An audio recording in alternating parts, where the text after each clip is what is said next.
নমস্কার বন্ধুরা, আপনাদের সকলকে জানাই আমার ইউটিউব চ্যানেলে আরও একবার অনেক অনেক স্বাগত। আশা করছি ভগবান শ্রীকৃষ্ণের আশীর্বাদে আপনারা সকলে ভালো আছেন এবং সুস্থ আছেন। বন্ধুরা, প্রত্যেক বৃহস্পতিবারে আমরা তো মা লক্ষ্মীর পূজা প্রায় সকল ঘরেই মেয়ে বউরা করে থাকি, কিন্তু তারপরেও কেন মা লক্ষ্মী প্রসন্ন হন না, এমনটা মনে সকলেরই হয়তো প্রশ্ন থাকে।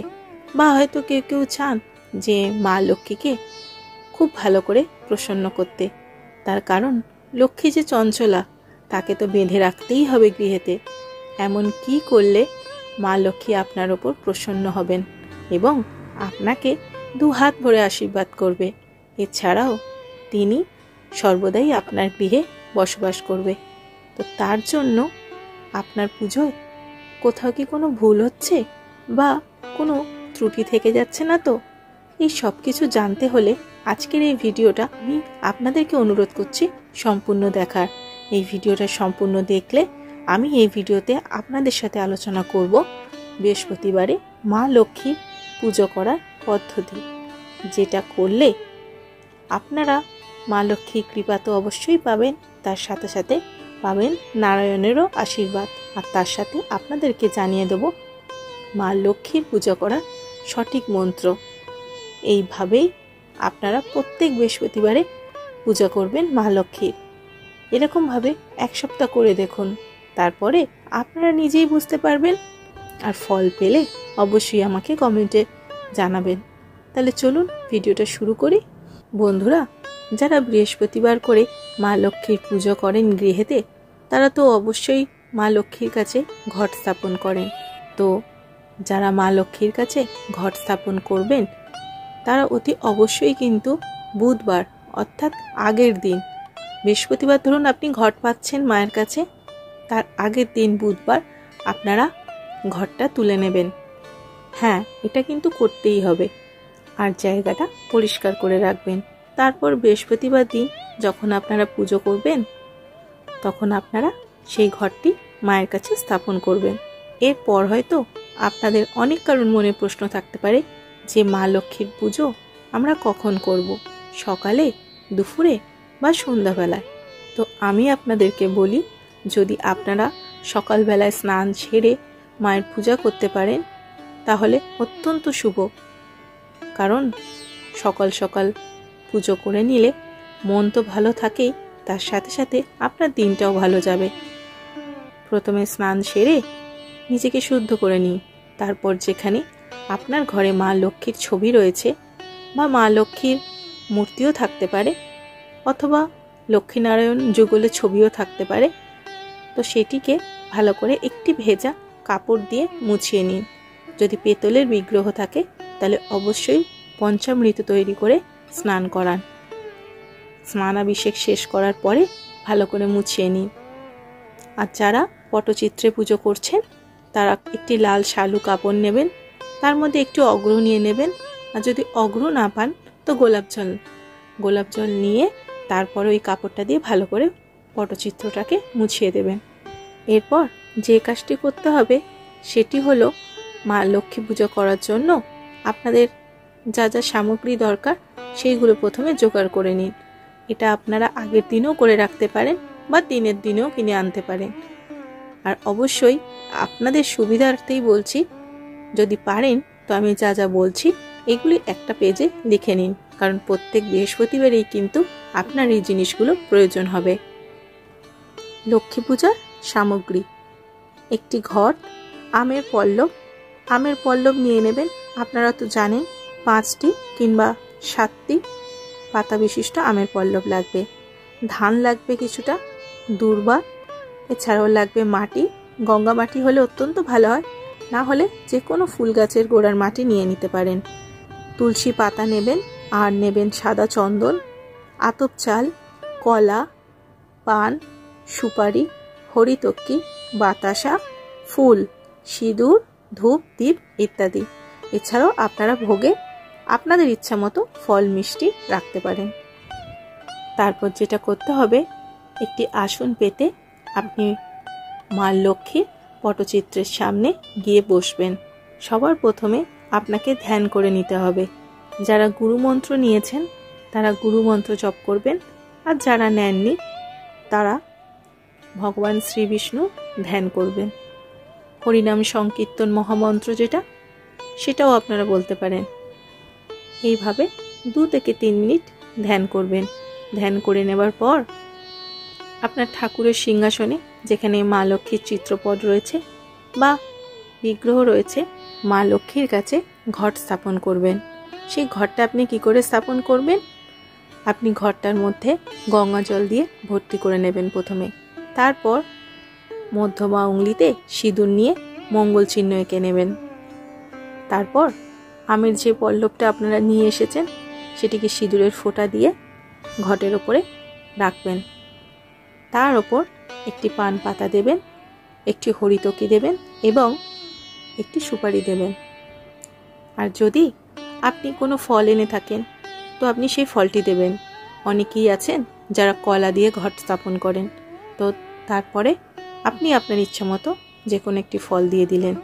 এগুলি করার পর তারপরে যেখানে আপনি ঘট বসাবেন, মা লক্ষ্মীর চরণ থেকে একটু এগিয়ে গঙ্গা মাটি বা ফুল গাছের গোড়ার মাটি যাই আপনি নিয়ে থাকুন না কেন, সেটি সিঁদুরের ফোঁটা দিয়ে তার মধ্যে কিছুটা ধান দুর্বা দিয়ে সেই ঘরটি উলুধ্বনি দিয়ে মায়ের কাছে স্থাপন করবেন। ঘরটি স্থাপন করার পর আপনি কি করবেন? প্রথমেই আপনাকে পুজো করতে হবে প্রভু নারায়ণের। যে বাড়িতে লক্ষ্মী নারায়ণ একসাথে রয়েছে সেই বাড়িতেও নারায়ণের পূজা আগে করবেন, আর যে বাড়িতে শুধু মা লক্ষ্মীর মূর্তি রয়েছে সে বাড়িতেও কিন্তু প্রভু নারায়ণের পুজো আগে করতে হবে। এটা হয়তো অনেকেই জানেন না, তো যারা জানেন না তাদের উদ্দেশ্যে বলছি। এবার নারায়ণের পূজা আপনারা কিভাবে করবেন? নারায়ণ ভগবানের পূজার নিয়ম হলো, প্রথমে আপনি ভগবান নারায়ণের ধ্যান করবেন। ধ্যানের মাধ্যমে প্রভু নারায়ণকে আহ্বান করবেন এবং মনে মনে ভাববেন যে প্রভু আপনার ঘরে এসেছে, তো তার জন্য তাকে অবশ্যই পা ধোয়ার জল দিতে হবে, অর্থাৎ পাদ্য নিবেদন করতে হবে।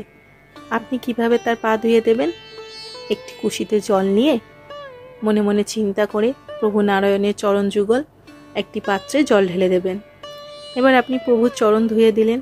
তারপরে এবার স্মরণ করবেন যে তাকে সিংহাসনে আপনি বসালেন। এরপর যেটা করবেন সেটা হলো সাদা চন্দন বেটে নেবেন। তারপর মধ্যমা এবং অনামিকা উঙ্গলি দ্বারা সেই চন্দন নিয়ে প্রভু নারায়ণের ললাটে অর্থাৎ কপালে প্রথমে চন্দনের তিলক দেবেন, তারপরে বক্ষে দেবেন, তারপর দেবেন তার 2 চরণে, আর সেই প্রসাদী চন্দন দেবেন মা লক্ষ্মীর ললাটে। তারপর সেই প্রসাদী চন্দন আপনি ধারণ করবেন। তারপর হাতটিকে ভালো করে ধুয়ে নেবেন। তারপর সিঁদুর নেবেন এবং সিঁদুরটাকে ভালো করে ঘি দিয়ে গুলে নেবেন। এবার ওই গোলা সিঁদুর নিয়ে মা লক্ষ্মীর কপালে দেবেন। তারপর সেই প্রসাদী সিঁদুর আপনি আপনার শাঁকাপলা নোয়া আর সিঁথিতে ছুঁয়ে নেবেন। তারপর ভালো করে হাত ধুয়ে নেবেন। তারপর তুলসী পত্র ভালো করে ধুয়ে নিয়ে সেই তুলসী পাতার সাথে চন্দন ভালো করে দুপাশে নিয়ে এতে সচন্দন তুলসী পত্র নারায়ণায় নমঃ এই বলে আপনারা ভগবান নারায়ণের চরণে দিয়ে দেবেন। আর যদি আপনাদের বাড়িতে নারায়ণ শিলা থাকে তো সেই নারায়ণ শিলার উপরে দিয়ে দেবেন। আর যদি আপনার বাড়িতে প্রভু নারায়ণের কোনো ছবি না থাকে, শুধুমাত্র মা লক্ষ্মীর বিগ্রহ থাকে, তো সেক্ষেত্রে আপনারা কিন্তু ওই তুলসী পাতা কখনোই মা লক্ষ্মীর চরণে দিতে যাবেন না। ওই তুলসী পত্রটি ঘটে দিয়ে দেবেন প্রভু নারায়ণের নাম স্মরণ করে। তারপর সাদা ফুল নেবেন। সাদা ফুল যদি না পান তো অন্যান্য হলুদ বা অন্য হালকা রঙের কোনো ফুল নিয়ে নেবেন। তারপরে এতে সচন্দন গন্ধপুষ্প নারায়ণায় নমঃ এই বলে প্রভু নারায়ণের উদ্দেশ্যে ফুল দিয়ে দেবেন। এবার আপনাদের প্রভু নারায়ণের পূজা সম্পূর্ণ হলো। এরপর আপনাদের করতে হবে মা লক্ষ্মীর পূজা। মা লক্ষ্মীর পূজা আপনারা কি করে করবেন? মা লক্ষ্মীকে কিন্তু তুলসী পাতা কখনোই দেওয়া যাবে না। সেক্ষেত্রে আপনারা বিল্লপত্র অর্থাৎ বেলপাতা, দূর্বা যে কোনো ফুল নিয়ে এতে সচন্দন গন্ধপুষ্প বিল্লপত্রাঞ্জলি মা লক্ষ্মী নমঃ তারপর আপনারা মায়ের কাছে ভোগ নিবেদন করবেন। আপনি চাল, কলা, বাতাসা দিয়ে নৈবেদ্য তৈরি করে দিতে পারেন। এছাড়াও আপনারা আপনার ইচ্ছা মতো যে কোনো ফল মিষ্টি ভোগ মায়ের কাছে দিতে পারেন। কিন্তু এই ভোগ দেওয়ারও রয়েছে বিশেষ নিয়ম। এই ভোগ আপনারা কি করে দেবেন চলুন জেনে নিই। প্রথমে একটি থালাতে আপনি যা যা ভোগ দেবেন সেগুলো ভালো করে সাজিয়ে নেবেন। তারপর একটি গ্লাসে জল দেবেন। তার উপরে কিন্তু অতি অবশ্যই তুলসী পত্র দেবেন। এবার অনেকের মনে প্রশ্ন আসতে পারে যে মা লক্ষ্মীর ভোগে তো তুলসী দিতে নেই, তাহলে আমরা কিভাবে ভোগ নিবেদন করব? কিন্তু মনে রাখবেন, ভগবান নারায়ণকে ভোগ না নিবেদন করে যদি আপনি মা লক্ষ্মীকে ভোগ নিবেদন করেন তো সেই ভোগ কিন্তু মা লক্ষ্মী কখনোই গ্রহণ করেন না। আর তাই মা লক্ষ্মীকে কিন্তু ডাইরেক্ট ভোগ নিবেদন করা যাবে না। প্রভু নারায়ণের উদ্দেশ্যে প্রসাদ নিবেদন করে সেই প্রসাদ মাকে নিবেদন করলে মা অত্যন্ত খুশি হন এবং গৃহস্থকে আশীর্বাদ করে। তাই সেই তুলসী পাতা দেওয়া ভোগ সবার প্রথমে ভগবান নারায়ণকে দেবেন এবং বলবেন করজোর করে যে প্রভু, তোমার সেবা পুজো মন্ত্রতন্ত্র আমি কিছুই জানি না, তুমি নিজ গুণে কৃপা করে আমার মতো অধমের কাছ থেকে দয়া করে কৃপা করে ভোগ গ্রহণ করো। এই বলে 5 মিনিট সময় দেবেন। তারপর মা লক্ষ্মীর উদ্দেশ্যে ভোগ নিবেদন করবেন এবং বলবেন হাত জোর করে, মা আমি তোমার মন্ত্রতন্ত্র সেবা পুজো অত নিয়ম নিষ্ঠা কিছুই জানি না, তুমি কৃপা করে অর্ধামৃত ভোগ গ্রহণ করো। এই বলে সেই ভোগ মা লক্ষ্মীকে নিবেদন করবেন। তারপর ধূপ দীপ দিয়ে আপনারা আরতি করবেন। তো অনেকের মনেই এরম ভাবনাটা আছে যে বৃহস্পতিবারে ঘন্টা বাজাতে নেই, কিন্তু তাদেরকে একটা কথা বলে রাখি, ঘন্টা কিন্তু নারায়ণের অত্যন্ত প্রিয় বাদ্যযন্ত্র। তো আপনারা যখনই লক্ষ্মী নারায়ণের যুগলে পুজো করছেন তখন অতি অবশ্যই ঘন্টা বাজাবেন। তারপর ঘন্টা বাজিয়ে মায়ের কাছে আরতি করবেন। আরতি করার পর আপনারা মা লক্ষ্মীর ব্রত কথা পাঠ করবেন। সেটা আপনারা আপনাদের সময় মতো পাঠ করবেন। আপনারা দিনের বেলাতেও পাঠ করতে পারেন বা সন্ধেবেলাতেও পাঠ করতে পারেন, যার যখন সময় হবে। কিন্তু মনে রাখবেন অতি অবশ্যই আপনাকে এটা করতে হবে। চেষ্টা করবেন সকালবেলায় পাঁচালিটা পাঠ করার, কারণ পাঁচালিটা সকালবেলায় যদি আপনি পাঠ করে নেন তারপরে আপনি প্রসাদ গ্রহণ করতে পারবেন। আর যদি সন্ধ্যাবেলায় পাঠ করেন তাহলে কিন্তু আপনাকে সারাদিন উপবাস থাকতে হবে। উপবাস থেকেই মা লক্ষ্মীর ব্রতকথা পাঠ করতে হয় বা শ্রবণ করতে হবে। এইভাবে আপনারা পূজা করলেন এবং পূজা শেষে প্রণাম মন্ত্র পাঠ করতে হবে। প্রথমেই আপনারা ভগবান নারায়ণের প্রণাম মন্ত্র পাঠ করবেন। কি বলবেন? ওং ব্রাহ্মণ দেবায় গো ব্রাহ্মণ হিতায় চ জগদ্দিতায় কৃষ্ণায় গোবিন্দায় নমো নমঃ। তারপর আপনারা মা লক্ষ্মীর প্রণাম মন্ত্র পাঠ করবেন। ওং বিশ্বরূপস্যি ভাজ্যস্যি পদ্মা পদ্মালয়ে শুভেশ্বরবত্ত পাহিমাং দেবী মহালক্ষ্মী নমস্তুতে। এই বলে আপনারা মা লক্ষ্মীর কাছে প্রণাম করবেন এবং ভগবান নারায়ণের কাছে প্রণাম করে আপনারা শুভ আশীর্বাদ প্রার্থনা করবেন। দেখবেন মা লক্ষ্মী এবং নারায়ণের আশীর্বাদে আপনার জীবন আরও উজ্জ্বল হয়ে উঠবে। এইভাবে প্রত্যেক বৃহস্পতিবার আপনারা মা লক্ষ্মীর পূজা করবেন। এটা হলো শুদ্ধ রীতি। তাই মনে রাখবেন প্রত্যেক বৃহস্পতিবার এই পদ্ধতি অবলম্বন করে আপনারা মা লক্ষ্মীর পূজা করবেন এবং ব্রতকথা পাঠ করবেন। তারপরে সেই প্রসাদ সকলের মধ্যে বিতরণ করে দেবেন এবং নিজেও গ্রহণ করতে পারবেন। আর এই দিন অবশ্যই কিন্তু আপনারা নিরামিষ খাবার গ্রহণ করবেন এবং উপোস থেকেই আপনাদেরকে পূজা করতে হবে আর ব্রতকথা পাঠ করতে হবে। এই বিষয়টা সর্বদাই মাথায় রাখবেন। তো বন্ধুরা, এই ছিল সম্পূর্ণ লক্ষ্মীনারায়ণ পুজোর পদ্ধতি। ভিডিওটা যদি ভালো লাগে তাহলে অবশ্যই চ্যানেলটা লাইক করে যতটা পারবেন ভিডিওটি সকলের মধ্যে একটু শেয়ার করে দেবেন। সকলকে জানার সুযোগ করে দিন, যাতে সবাই জেনে নিয়ে প্রত্যেক বৃহস্পতিবার নিষ্ঠা সহকারে মা লক্ষ্মীর আরাধনা করতে পারে নিজের গৃহেতে। ভালো থাকবেন, সুস্থ থাকবেন। জয় শ্রী লক্ষ্মী নারায়ণের জয়।